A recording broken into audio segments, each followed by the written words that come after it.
energize me when my batteries are low. You bring me comfort because you're there. You are my oxygen, my air.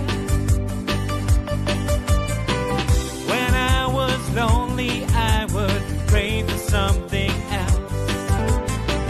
When I am with you, I feel glad to be myself. You are the rainbow, I am the storm. When I am hollow, you are warm. You make me happy. You make me happy. You make me happy.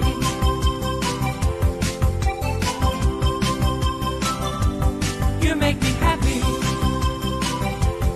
You make me happy.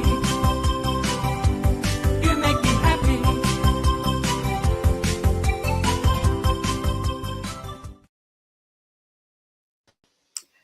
Good afternoon, everybody. Hello, Tor. Hello, Inbaal. This isn't when we normally meet. And it's not where we normally meet. We're in a forest No. clearing down south. Everybody, welcome to Psychic Brunch, also known as Psychic Second Breakfast, where very kindly Tor from Predict the Week has stepped in for Laura, who is not with us this afternoon. Tell the good people what we do on here every week, Tor. Not on here, on our regular. I'll tell them what we do on this time. On Predict the Week on Mondays, 9 a.m. UK time, we quite literally predict the week. We have a bit of a chit chat, we catch up, we pull some general cards, look at the crystal ball, look at the astrology and the angelic numerology for the week ahead for everybody watching. We usually, not always, but usually have a topic that we discuss and look at from a psychic spiritual perspective. And then if you're very, very lucky, we answer your questions, psychic questions from the chat completely for free on Predict the Week. So what do we do on Psychic Second Breakfast? So on Psychic Brunch, we discuss a topic or an idea or something that occurs to us that relates to the psychic world manifesting the spiritual world. And it's a very fluid show. So if questions come in and they relate to the topic we're looking at, then we'll do readings, we'll do side-by-side readings, and just build an exciting community of like-minded people.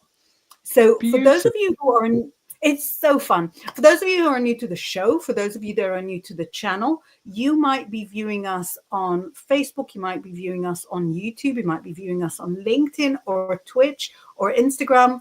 Our home channel, the main channel for all the shows, is the Bigfoot Outlaw YouTube channel. And this is where you can get notified every time a show goes on air. This is where you can keep in touch with your favorite psychic creators. And it's a very easy way to send us all the messages. I have it on good authority that messages from Facebook make it to screen as well, just like Suzanne here, who sent us a message from Facebook. So it shows on our screen and yours, it shows a little F there to show where the message came from. And she says, good afternoon. Good afternoon to you as well. You can only assume you're here in the UK because we broadcast coast to coast and around the world. So I'm in the north of England right now. Where are you, Tor, right now? You never know. I'm also in the north of England. I'm in Merseyside. I'm in Merseyside, where we are on a severe snow warning, and when I tell you it is cold, it is cold, and I imagine it's worse just over you. Yeah. By you, I imagine it's much worse. It is. It's been a shocker. Suzanne says she's in Egypt. It's actually past lunchtime for you. Ahlan wa sahlan. do you speak Arabic? I'm just assuming because you're there. So Egypt is it 2 hours away? And you're very, very close to my family. My family is in Israel. So hello. And we have here in Yorkshire, we have snow that is being slowly compacted into becoming a death trap. So it snowed quite heavily all in one go Saturday night, I think, to Sunday morning. Or was it Sunday morning? Yeah, So the schools didn't open on Monday after the New Year. We went out. I went out for a run. It was sort of very, very deep snow. 2 hours difference. Yeah, same. So yes, it's 2:30 for you. I hope you had a nice lunch. I hope you had lunch. It's like a third breakfast for you. Yeah. This is a series of breakfasts going throughout the day. And then it snowed a little bit in the days that came after, but it melted a little bit, and then the snow became like this compacted ice. And it's I run every day, and it's becoming riskier and riskier. And I still insist that I do my run, and I like doing the same route every day because why not? So it's not supposed to go above 0 for at least another couple of days. So we're not on snow. Same here. Risk to life limb. But at the moment, for example, in New York, it's 6:30 in the morning. In California, it's not even morning. And sending lots of love to everybody caught up and evicted in the Los Angeles area. Gosh, it's just awful, isn't it? It's absolutely horrendous. I've been keeping up with that just a little bit. A couple of people who I follow are unfortunately caught up in it, and one of the comedians I follow is caught up in it, and she said, if you see me wearing the same 6 t-shirts for the next 6 months, don't say anything. So I thought that was a little, looking at it a little bit with humor was a nice way to deal with it, but it's absolutely horrendous. So sending lots of love and healing to everybody who might be affected. Absolutely. And in a way, our topic for today is like the exact opposite of that. We're looking around at the world, and it's like reality, facts and, difficulties. So we're going the exact opposite way. On Monday, on Tor's show, we were asked if we could perhaps dedicate a show to dreams. And what better time to do it when we're meeting in a different place, different time, slightly unexpected. We've got the background of the forest clearing that looks very dreamlike. We've got some dream conducive tools with us. So I've brought the Zen Osho cards. And the imagery of them, it is a tarot, it is a deck of tarot, but I find that the imagery of them is very much like the kind of creations that would work in your mind and not so much on the outside of your mind. So much so that when reading these cards, I don't even sort of go into, so this card is equivalent to temperance. No, this card is silence, and it shows they're very meditative. So I've got those with me for readings, and I've got the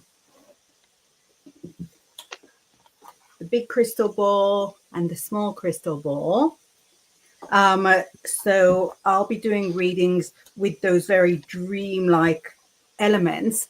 Oh, John is saying I have no sound. Can anyone else confirm whether you've got sound, you haven't got sound? I can see from our end there is sound. Crystal Rose is saying hello. Hi, John. Hi, Suzanne. Hi, Crystal Rose. So hello, Crystal we're Rose. Gonna it's such a gorgeous name, isn't it? Suzanne says I have sound. So yeah, John, let us know when you're in. Yeah, this sound. I've just checked. Crystal said, John says it is on. Crystal says I can hear you on YouTube. Amazing. So we're gonna talk a little bit about our relationship to dreams. Oh, have you got some dreamy tools there, Tor? I think that I just live in a dream world anyway. I mean, look at this beautiful unicorn behind me in the light. Like this isn't just for the show. This is how I live. I It's live true. like this. I love lights. I love, all the unicorns. And for those of you who do know me, it won't be a surprise that I'm very connected with the Fae folk. And so I have my fairy cards, which some of the cards are very dreamlike, like this one, look, with the big flower. But I Ah, also have as well the unicorn glitter globe, which is very, very exciting. This is my favorite one. No shade to my other crystal balls and glitter globes and snow globes, but this is my favorite one. I think I actually got this from an actual psychic shop. I remember thinking it was a bit unusual that they had actual glitter globes alongside the crystal balls in Bold Street, I believe. I don't know if it's still there because it's been a while since I've been to Bold Street. that And Bold is Street unusual itself, because I don't know a lot of people, by which I mean any people, who read mm, glitter globes the way that you read them, like a crystal ball. You were, I know are two. there, is one of them you? One of them's me. One of them Yeah. is Karen. Karen, I'm sorry, I can't remember your last name. She's one of my Psychic Today colleagues. Beautiful lady, Ah, fantastic psychic. Is it Karen Brown, maybe? Karen Barber? It's Karen B something. Sorry, Karen. So rude of me. But yeah, she does as well. In the same way. Yeah, but yeah, it was interesting to find it on Bold Street in a shop where it was beside like crystal balls and stuff. Because for those of you who don't know, Bold Street itself is very, very spiritual, and people kind of find themselves in a dream-like state there, having a bit of a time slip. They might walk down Bold Street and feel a bit odd, and they're transported to like 30 years in the past, and they'll see that the shops are different and stuff like that. So yeah, it was kind of one of those sort of meant to be moments. yeah. Is that in Liverpool? Yeah, yeah. Yeah, because there's actually a really similar street where I bought my first deck of tarot in London. It's called Cecil Ah. Court, and the shop I bought it from is Watkins Books. Not promoting one shop against another. I love all the old witch shops, but it was the only one I knew about. This is we're talking like mid 90s, and as you walk down that street, it's like antique coins, antique books. So it looks, and it's a very small street, Mhm. right in a corner of like Leicester Square. So Leicester Square, hustle, bustle, the movie premieres and, buskers and the huge M&M store and the huge Lego store and stuff. And then like a little street with all those antiques and with Watkins Books, which would look, pretty much the way that it always had done. It's kind of cobbled.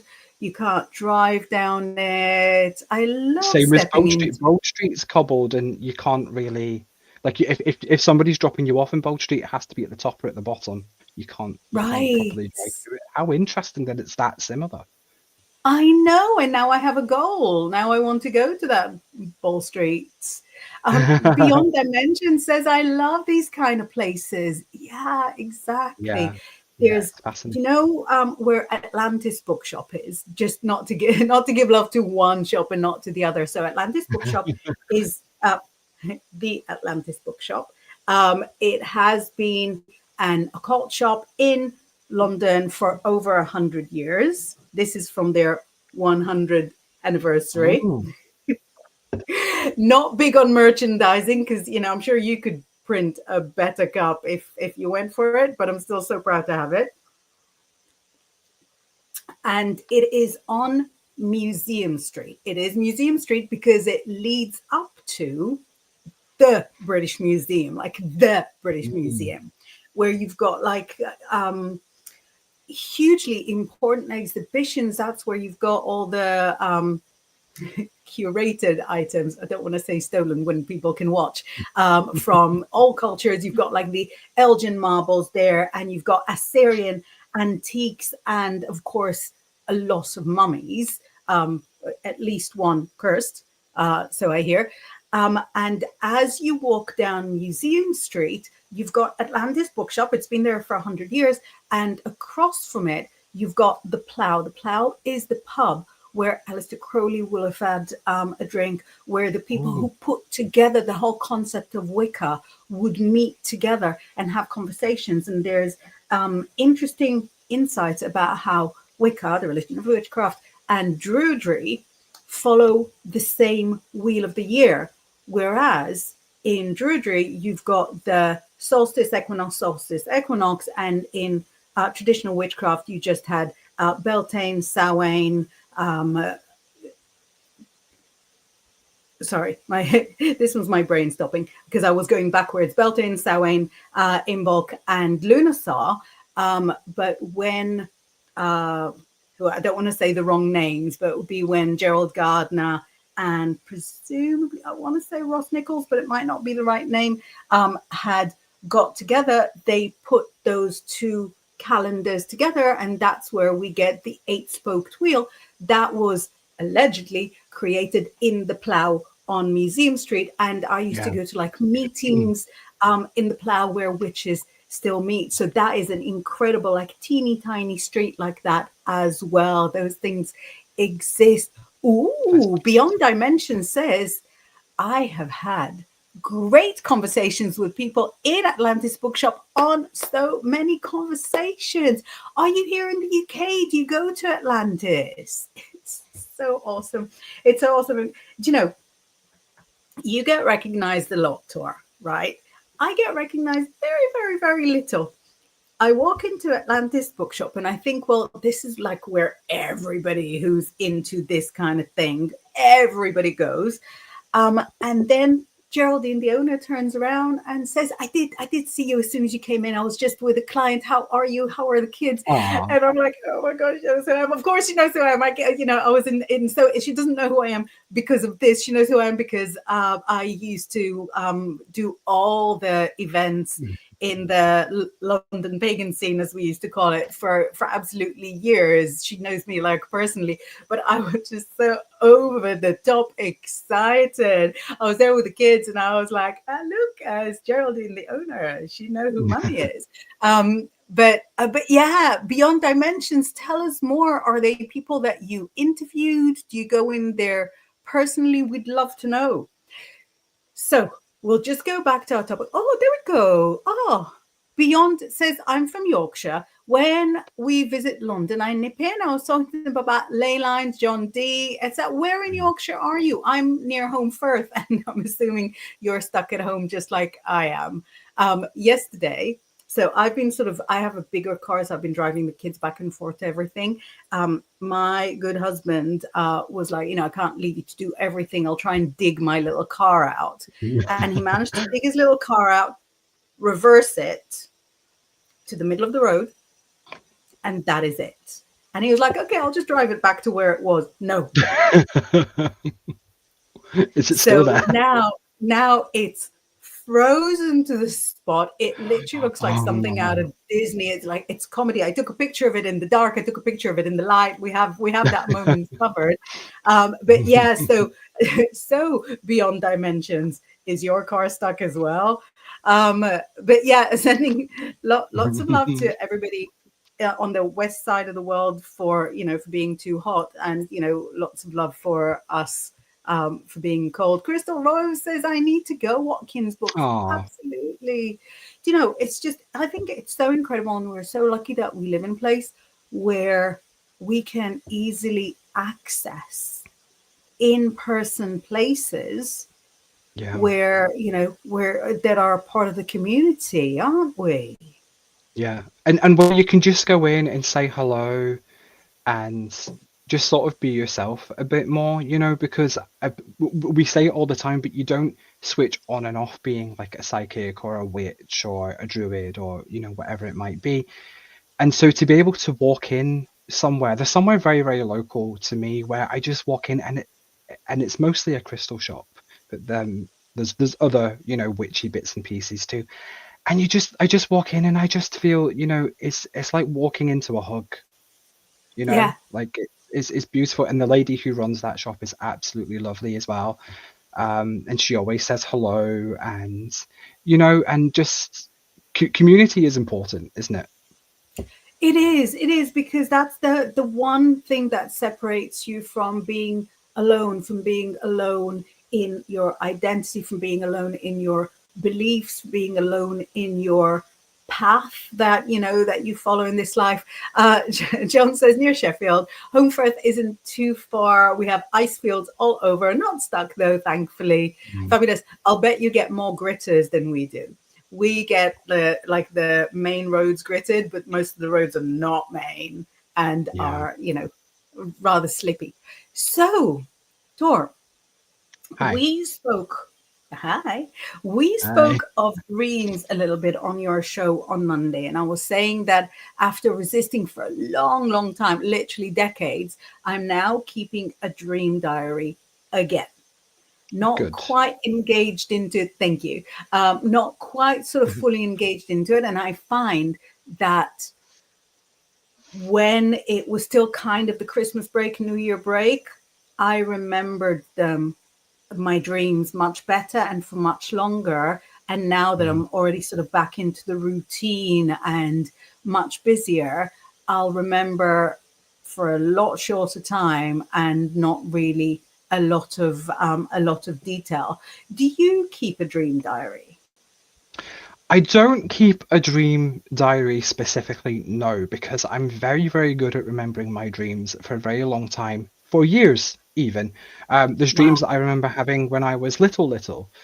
Um, so no, I don't keep a dream diary because I don't really feel like I need to. What I will do is if I have like a particularly jarring dream or something where I know that there's a specific message there that I can't work out, I'll be looking for the information of, oh, so what does this represent? What does that represent?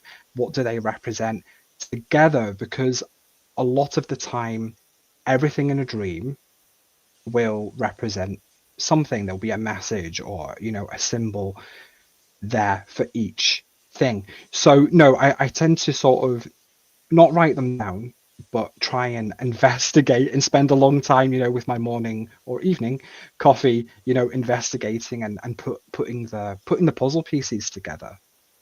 But Yeah. it's interesting that you say that you're back in the routine of, you know, life, work and life and everything, and that you're remembering the dreams a lot less. Because what I find is if I take a little step back from readings, I tend to have prophetic dreams a lot more, or the Oh, dreams are a lot more prominent because I feel like when you do work as a psychic, or even if you're just somebody who does a lot of readings, it might not be professional, that if you suddenly stop, the energy has to go somewhere, doesn't it? Like it has to go somewhere. mhm. It doesn't just stop. It doesn't just go away. So I feel like the energy kind of runs the dream, so to speak, because it's like, well, if you're not going to pull some cards and if you're not going to shake your crystal ball, then I'm gonna present myself to you in your dreams. You're not getting away from me. Yeah, I'm here. Yeah, that's really interesting. And do you find that you have kind of different themes at different points of your life within the dreams? Yeah. So my life changed very, very completely just over a decade ago. And for about 6 months before that happened, it wasn't a bad change. It wasn't a scary thing. I'm not going to go into all the details, but it wasn't bad. Um, about 6 months before that, I kept dreaming of spiders and spider webs constantly. Like I'd be dreaming that my room would be covered in spider webs and there'd be like a massive spider. And that can sound very, very scary, for particularly for people who are, you know, arachnophobes. That can sound absolutely frightening. But webs particularly represent healing. Physical spider webs are also healing, but that's a completely different topic. But webs, you know, represent healing, and spiders themselves represent change. I always liken spiders a little bit to the death card in the tarot, where it can seem a little bit frightening if you don't know. but you know, it actually represents, you know, usually a positive change and things changing for the better, and like a reawakening, and you know, whether it's spiritual or physical, or you know, like a big change, like a big house move, which part of this change was. So yeah, so and any time I know that there's a big change coming now, or if I need to focus on some healing, the spiders come along in the dreams, the webs come along in the dreams. What about you? Have you have I any examples of that? When I kept a dream diary, so I don't have that many prophetic dreams, like really, really few. What I do get is that I always sort of think to myself, I'm not that good of a medium. I'm not that good of a medium. Well, in Right. dreams, it is Deadsville. They're all there. In dreams, I have my grandfather who passed in the very early 90s. I have my mom who passed almost Oh, 10 years ago. And it's all, it's them. It's not a dream. They're visitations, and it's kind of beyond a shadow of a doubt. And in fact, they will deliver prophecies to me. They will say mhm. that something is coming up, or they will come and kind of check in for, for the rest of the, not solid crew. But when I was keeping a dream diary, and therefore kind of developing somewhat of a lucid dreaming practice, which is kind of the precursor to astral projection, which we'll go into a little later, um, I was getting a lot of height, a lot of jumps, a lot of falls. And I still, actually, I was telling you the dream on Monday, which was a lot of falls. So I'm Yeah. somebody who dislikes heights. I don't use the word hate, but I really hate heights. I am not one for like roller coaster rides, even like the kids' roller coaster. I'm there with this very false smile on. Um, Sometimes I they're worse. I think that they're worse to me The often false because they go smile is so not good. slow. Yeah, it's true. But yeah, no, they are the little kids ones are not good. So the fact that I was getting a lot of falling dreams Mm, was, in a way, I think, kind of conditioning me or strengthening me, because there is something in sort of working through your dreams that is like a mental gym, like a psychic gym, mhm. that you practice, you exercise, when it's very, very safe. Nothing can happen. The worst that can happen is you'll wake up. Yeah. So your consciousness goes through these, exercises while it's still kind of relatively safe. But yeah, I was getting a lot of kind of falling, slipping, and I did used to get, like, throughout childhood and early adulthood. Now I'm like in mid adulthood. Through early adulthood, I used to get lots of waking up from falling dreams. This one, Yeah. when I'd wake up. Oh, So I've those had are a dream of jarring as that, heck. not for a long time though.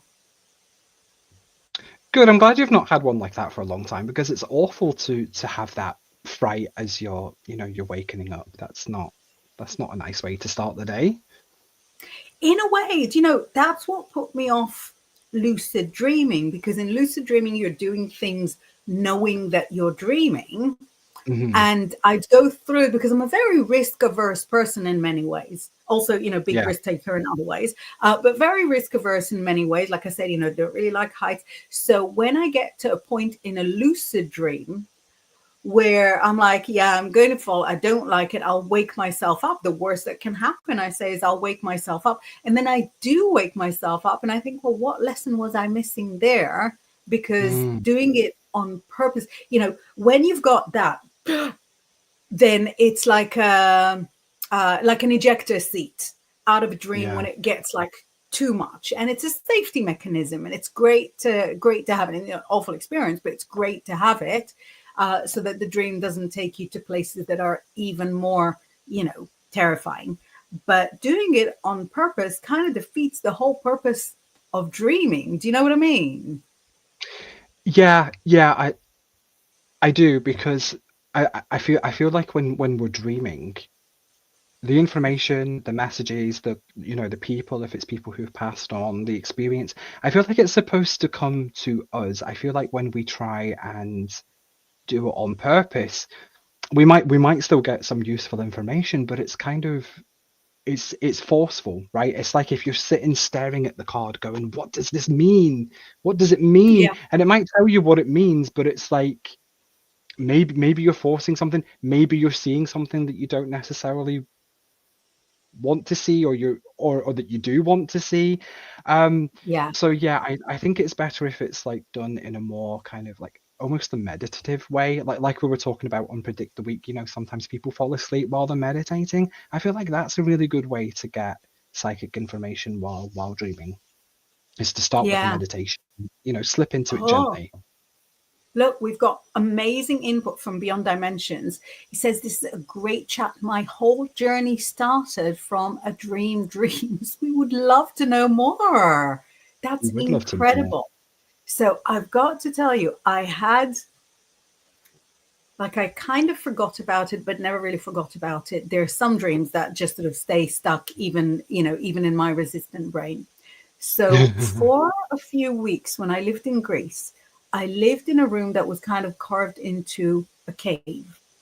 And so there was like a hole in the mountain, and then around it, the rest of the room was constructed. So my feet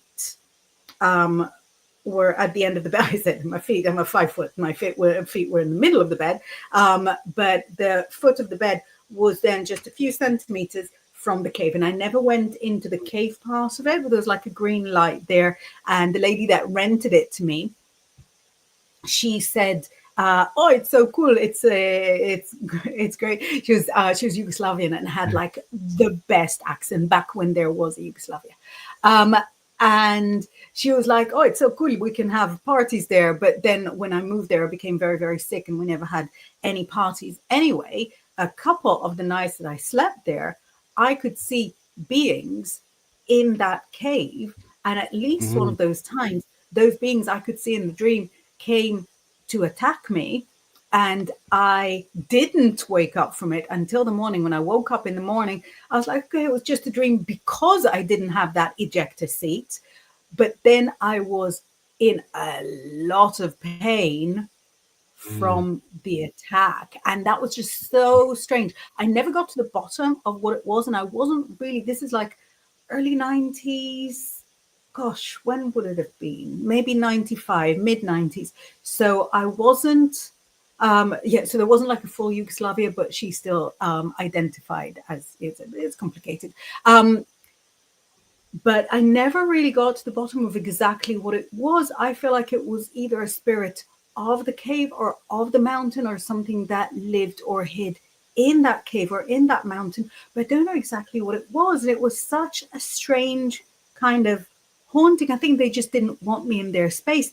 But the pain, I walked around with like bruising. I don't even want to say internal bruising. I walked around kind of bruised for several days Wow. afterwards. It was like in no doubt that Mm. it was something, kind of very supernatural. Oh, That's absolutely I've shocked. got, it was so weird.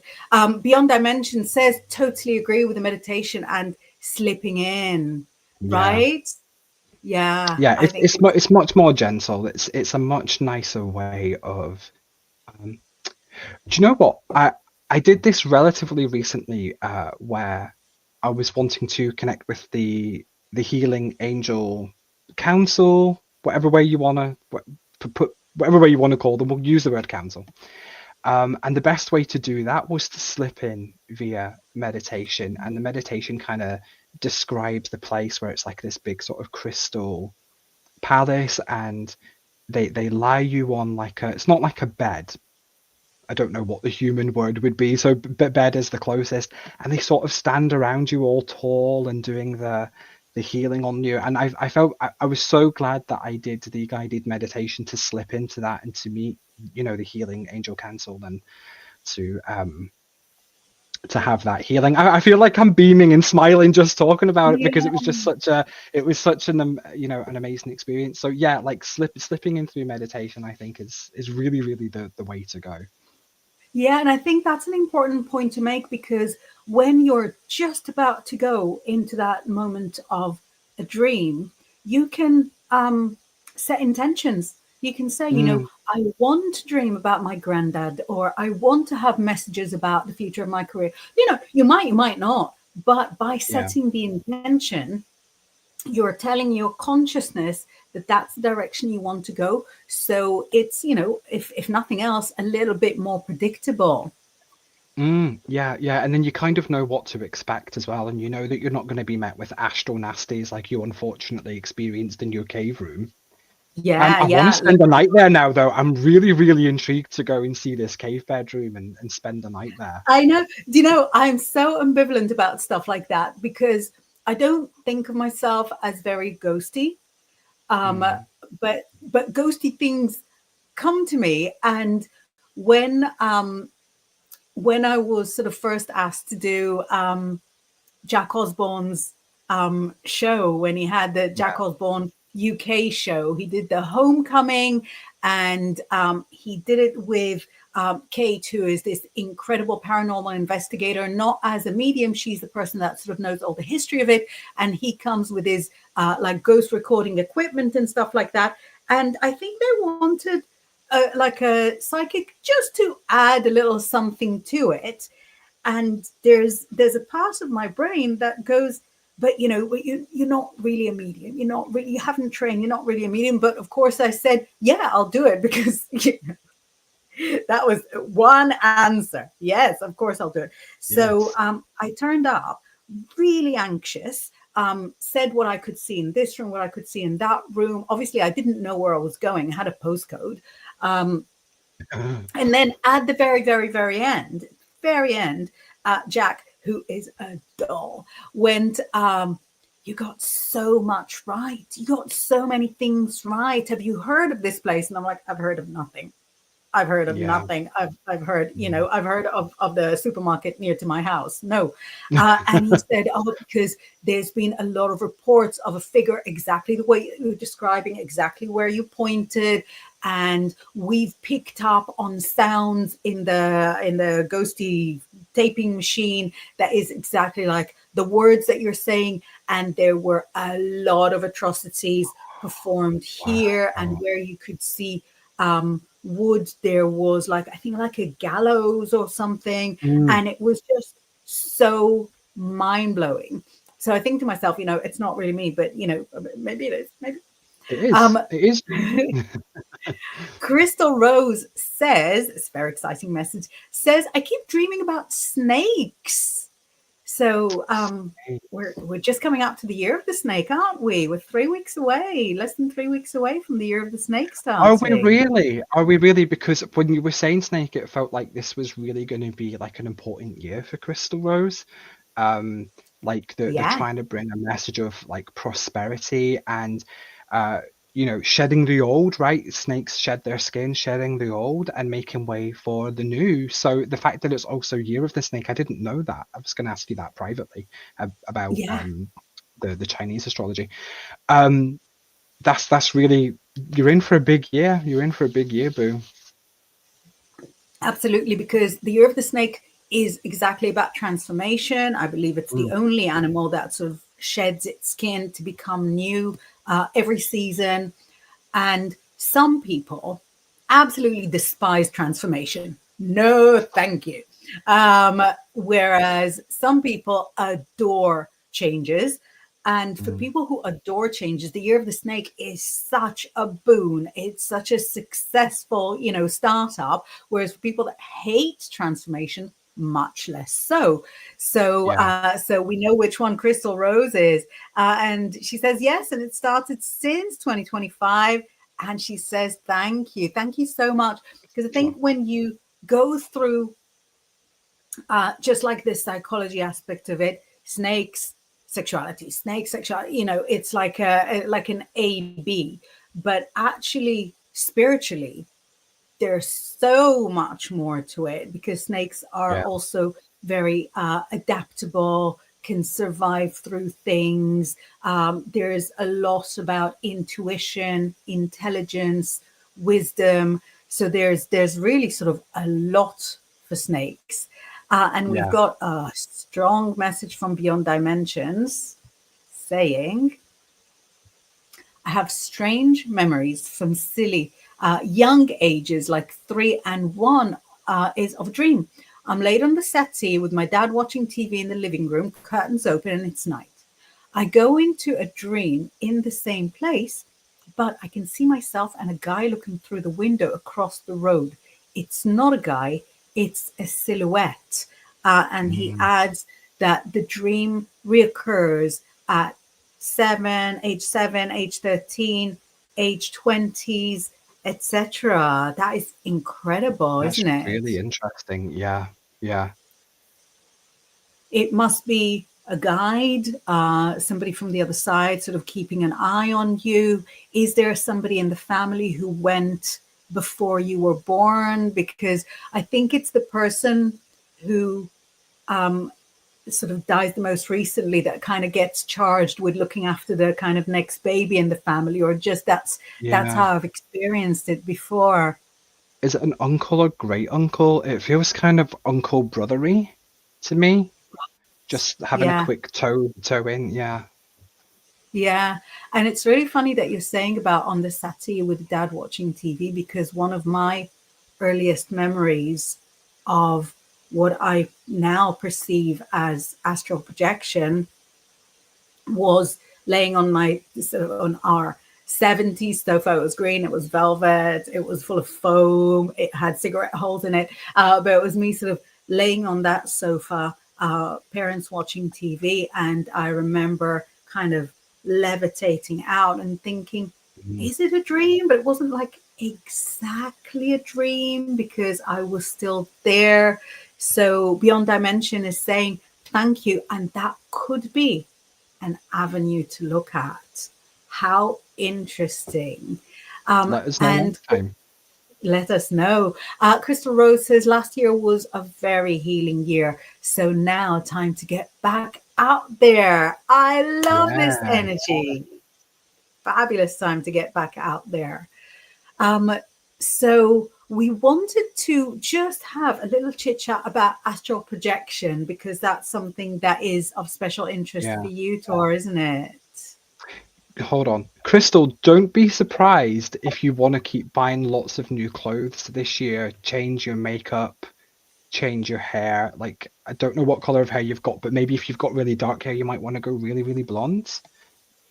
The transformation I feel for you is like everything, but a lot of it is how you are putting yourself kind of out to the world, like saying, you know what? I'm sick of all the nonsense. I'm sick of it. I'm sick of it. I'm back. I'm back. And a whole bunch of sassy swear words that I can't say on the show. So yeah, don't resist if you feel I'm like back, you want to witches. suddenly have if you feel like you suddenly want to have bright pink hair and suddenly wear mini dresses, don't resist it. Don't resist it. Yeah, Amazing. So Crystal says she's blonde. Yeah. you're blonde. Yeah, I think maybe you might want to go pink by March. Let me know. Yeah, because you did say pink, and pink catches really, really well on the blondes. It does. Yeah, yeah, it does. I miss my pink hair. Amazing. Different topic. You can always return. Gosh, yeah, so astral projection. Now, the cute example. I'm going to give a little cute example because it involves yourself. Do you even remember this? You might not remember this. It must have been when you were still carrying your youngest little one. And I remember floating above in your house. I had went for a nap, and then all of a sudden I was floating above in Inbaal's house, and she was getting Reiki on her tummy. And I woke up and I texted you or emailed you or whatever it was, and I said, were you just getting Reiki on your tummy? And you were like, yes. And I was like, yeah, I was there. You were like, what do you mean you were there? Yeah. Yeah. So Oh, that's kind of like a cute example of how you can be with someone like astrally, even if you're not there kind of physically. Yeah. Yeah. Yeah, and I think it's a real moment for astral projection now, because we live in such a wide world, and travel has been difficult for years for many. Mm. So getting to see to be in person with different members of a community is just, it's not easy. I mean, it's never been easy, but now we know, we're aware of the community. But big parts of our community are, in New Jersey, in Bolivia, in, Mozambique. We're not going to get everybody together. However, astrally projecting everybody to one place, that's a fun exercise. It is a Get fun a bit of exercise. video call going, astrally project. And there's groups of people who meet online. They have like astral groups where they talk about it, and they teach people how to astral project on purpose. Because sometimes, like both you and Beyond were saying, sometimes people astral project and they don't know what's going on, and it can feel like a bad dream. It can feel like a nightmare. And of course, you see things and you hear things that are in maybe your physical space, but that they're not really in the physical space. So sometimes it's like astral beings or guides, or so yeah, these groups of people who teach people how to do it on purpose, and they meet and they kind of show you the ropes and stuff, is very, very interesting. That's not something that I've done. I've spoken to groups before about it, and I've spoken to groups when I've maybe had something that I don't understand, and I've gone and I've said, hey, can you shed some light on this? What about you? Have you ever like astral projected in a group? In a group, not so much. I have practiced astral projection as exercise, as kind of a meditation exercise. Oh wait, no, Yeah. there was in a coven. Oh, of course. Not exactly in a group, in a coven, which is literally a group. So we would sometimes sort of practice astral projection just as sort of part of the magical practice. So we would do like little challenges, can you see what's behind the door and stuff like that. Sorry, I'm saying it like it's sort of such a regular thing. Of course, we've all done it, in our covens. But I've always felt like astral projection was not exactly my thing. It's, we really sort of should bring perhaps a therapist into the shows with us, because I'm going like the mediumship, it's not really my thing. Like I do it all the time and it's my job. And then the astral projection, I think it's not really my thing. And the lucid dreaming, it's not really me. But but it's all stuff I that do it too. I'm not a pop kind of star. I'm just on the radio every 5 minutes. Like, Yeah. Exactly. Yeah, I'm not an artist. I've got number one after number one. That's you, not me. I'm number one after number one. But who doesn't? Who doesn't? All my friends do. Yeah, your friends are in girl group 4. It's not doing in my autobiography because it's just too ordinary. It's just too regular. But yeah, it's time for some good, strong therapy for the both of us. But yeah, so I have done astral projection exercises, but it's not really part of my practice. It's not really part of what I'm into spiritually. So I really love sort of tuning into people and situations and even places. I would say remote viewing is much more my thing, where I'm sat comfortably where I am and I observe rather than astrally travel. I find that astral travel is very jarring for me, and it might have something to do with the relationship that I have with my body, or it might have something to do with the fact that I'm a Pisces, so I live in a world of of illusion all the time anyway. But yeah, so it's not really part of my practice. It's just something that I have on occasion done with a group, also sort of practiced alone, but it was kind of part of the process of learning within the group and so on. Crystal Rose confirms, I would love pink highlights. We might end And up with pink highlights together, Crystal Rose. yeah, you might end up with matching pink highlights with Crystal Rose. That would be lovely.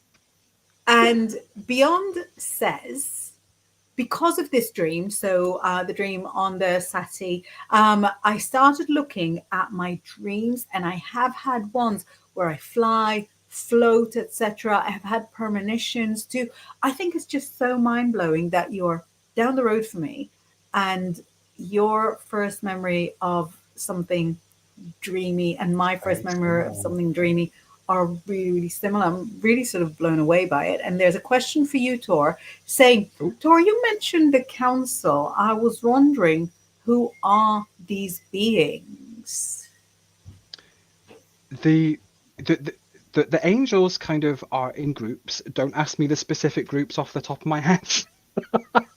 I did have to learn it for an exam, but I'm very, very dyslexic, so the names are gone. And one of the groups focuses on healing. It's like the group below archangels, and they focus on healing. They're the ones who maybe like look after us, the big tall guys who, you know, if an angel psychic is tuning into you, they'll see the big tall, you know, beings sort of behind. They're usually kind of gold and light green and sparkly, and yeah, so there's like a healing council of them. So when you learn angelic Reiki, which I am a master in, I hate to say that, makes me sound like you know, some sort of superhero person. You learn about them, and you learn that when you were channeling healing, it's from this healing palace with the council of angels. And like the show the other day, Batman Blue, my little blue cat, is outside the door screaming his head off again, wanting to join in. So apologies if you can hear it. You know, this is a funny channeling, because Laura's cat sits by the side of when we do the Thursday show, and waits impatiently for kibbles, for treaties. And when we're supposed to sort of come off air, so you know, about an hour in, that's when it starts going mew mew mew mew mew mew mew. Mm. We've got a couple of messages from Beyond, and then we've got one question from Aisha, and we are close to ending the show. So Oh gosh, let's see what Beyond says. I know, time flies. Beyond says, my brother gets visits often. You see, they touch his hand and talk about learning about humans. That's amazing. And he says, thank you. That's great. That's incredible. Is your brother sort of very open to the spiritual world, or is it something? Because you know, I've met some working psychics that were like, you know, all my family are butchers. They'd be like, you know, strong Cockney accent. Do you know what I mean? But they are just like mind blowing. I suppose it's close to mediumship, isn't it? Because you've got the, you know. Well, yeah. It's Yeah. funny because people say that, but I think I'm currently the only like professional psychic and possibly the only current professional musician. But both sides of my family are very, very musical and very, very spiritual. Actually, that's not quite true. One other member of family actually runs like a witchy shop, but she's also a therapist. So she kind of mixes the two. She actually mixes the witchy stuff with the therapy. But yeah, so when people say, oh no, my family don't understand at all, they're all butchers, they're all doctors, they're all, you know, I just think, oh gosh, like I don't know that I could have handled growing up in a family where it wasn't spiritual, you know. Yeah, no, my family is not into it at all, or wasn't when I started. But some aspects in the family. So when I started, this is like, you know, more than 25 years now. I started, you know, writing, very open about it. Started with tarot readings. I was scouted to sort of do TV stuff immediately. There was no hiding it. And everyone in my family, we're very working class Israeli. You wake up at 6 a.m., you go to work at 7 a.m. This is what you do. What is your job? Who cares? You know what I mean? What is your job? My job Who is to, cares? is to have a family and to go to work. Where are you going? To work. I will come back from work. It was so immaterial what people did. Would you work in an office, in a garage? But after I started, my mum started doing classes in shiatsu. So, so it wasn't like all the way spiritual, but, getting there. And then one of my uncles, one of my great uncles, became a Reiki healer. And that is like literally his full-time job. And then one of my aunties, who used to be a librarian, and where do you work at library? She is a children's entertainer now, but is also hugely into all sorts of self-development. Her sister, who was trying to get pregnant at the same time that I was trying to get pregnant, went to a lot of healing, and now she has a daughter almost exactly the same age as my big daughter. Went to a lot of healing, and I remember her saying to me on the phone, don't dismiss it, it's worth trying everything, it might work. And I'm like, babe, I know. Look who you're talking to. Come on now. I literally know, but I could see from her approach that she was probably having to explain herself to like all the rest of our relatives. To everybody. So yeah, it's not that we're sort of going around trying to convert anybody, but I think the more open and public we are as people who came from like really ordinary backgrounds, the more open and public we are, the more open-minded everybody around us. What's the worst that can happen if somebody does try and get involved who maybe is completely bricked off from it before? Like the worst that happens is you get a lovely reading, and if you don't like it, you don't agree with it, it doesn't come true, you've had a nice half an hour. The worst that can happen for some people is that in some traditional backgrounds, you will be made to feel as if any misfortune that befalls the family anytime afterwards is because you communed with something that was sort of really, really wrong. And I remember that happening to a good friend of mine who dated somebody who was from a really, really traditional background. And so he started to sort of come away from the tradition a little bit. And then there was a tragedy in the family, and they broke up because they convinced him, and he was sure that it was her fault. So that's the worst that can happen, but it's certainly not the reading's fault. That's for sure. No, it's not. It's the indoctrination's fault. So beyond this saying, yes, he is about brother being spiritual. We have been on a journey for a while. Great show, by the way. Hope I can get in touch with you both. Anyone that wants to get in touch with us, our details are scrolling at the bottom. This is my website. This is Tora's website. And we're on here all the time. Anyway, you can catch up with us any week. Me and Dora have a regular show on the Bigfoot Outlaw Network on a Monday, 9 a.m. So if that's something that you can catch up with or view on your way into work. Crystal Rose says, I would love to recall astral traveling. I think I do, but I can't remember, but always wake up exhausted. That brings us right back to the beginning. Keep your dream diary. Keep your dream diary. Your brain will get practice in recalling what you experienced in your, in your sleep, and then you'll be able to recall as well. And really, very, very finally, sorry, I'm rushing because we're coming up to an hour. But Aisha says, I would love to know about the Leo person I met recently.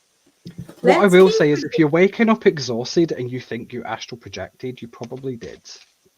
Yeah. Exactly. Yeah. That is so without question, isn't it? Yeah, that's probably what happened. You didn't go to the gym and not remember it. We'll say it like that. Something exhausted you. Right. Aisha, I've got the crystal ball, and I've got the clear crystal ball for you, which is probably like my least used crystal ball. It shows that the Leo person is A, very upfront, B, very easy to Google, Has he got a bit of an unusual middle name or unusual nickname or something like that? It's very easy to find out information about him.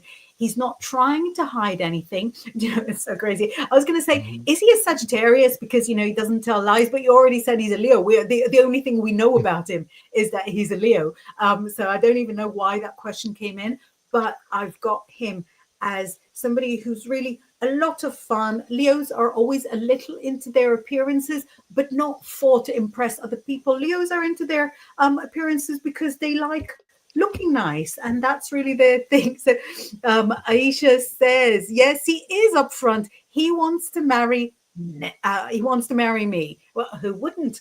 But yeah, it says that he's not got any hidden secrets. His family will tell you anything you need. You sit down with his mom and you say, you know, what's he like? Does he tidy up after himself? She will tell you everything. What have you got there, Tor?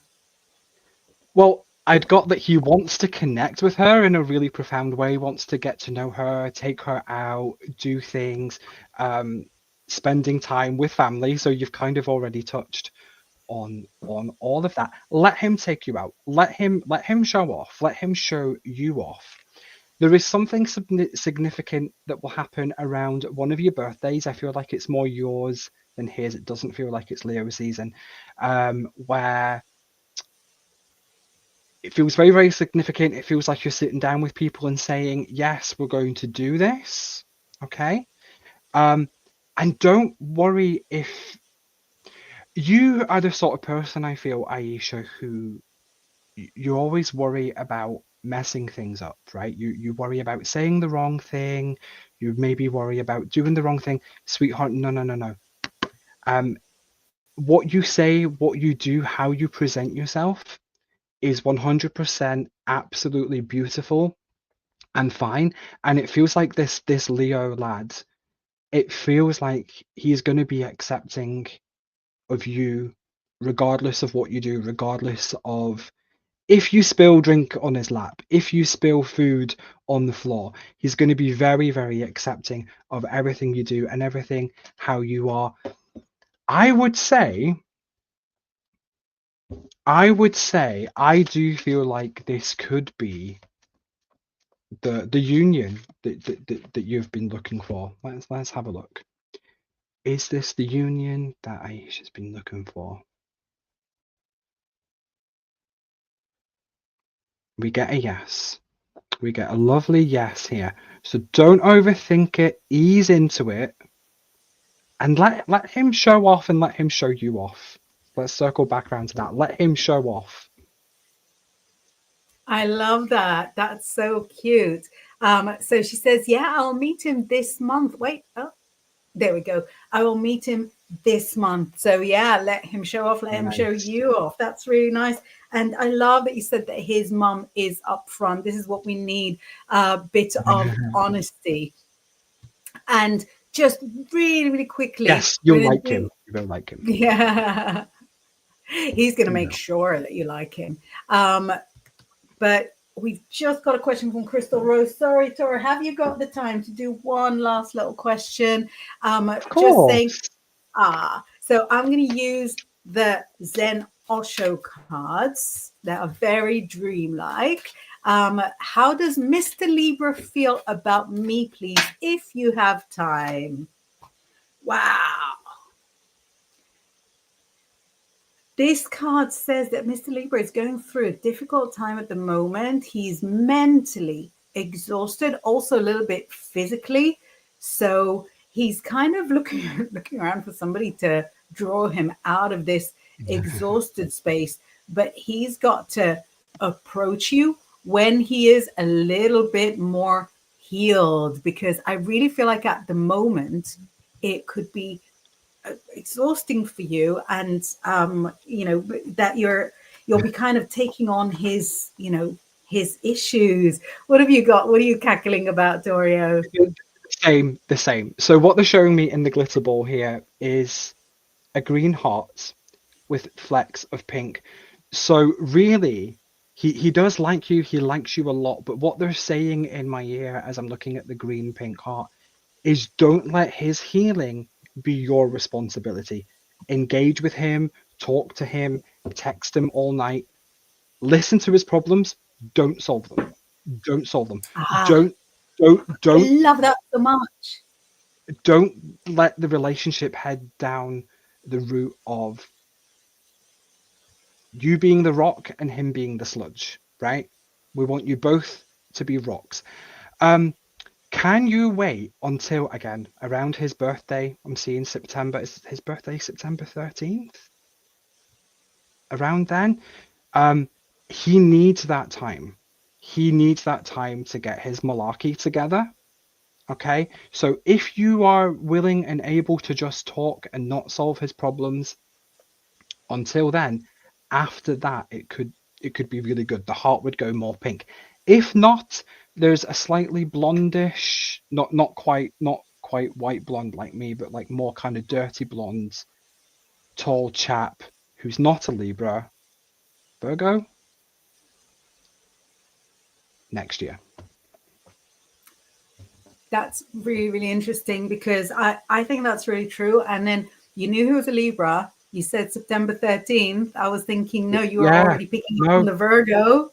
You're already Mm, picking up on the Virgo that was coming after. yeah. So I think, we want to be positive, but I think both of us are very on the fence about that Libra, by which I mean, is not getting a thumbs up from anyone here, unfortunately.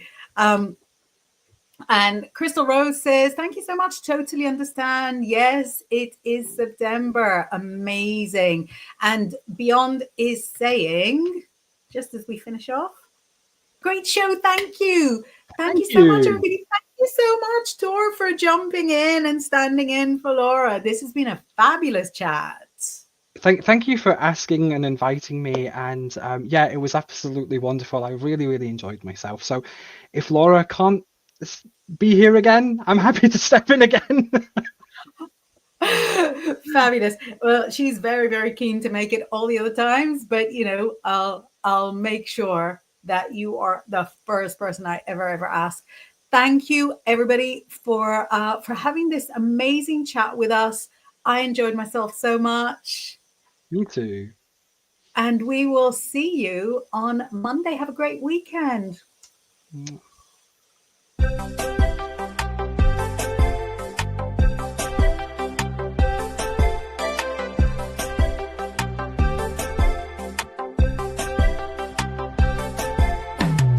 They say you're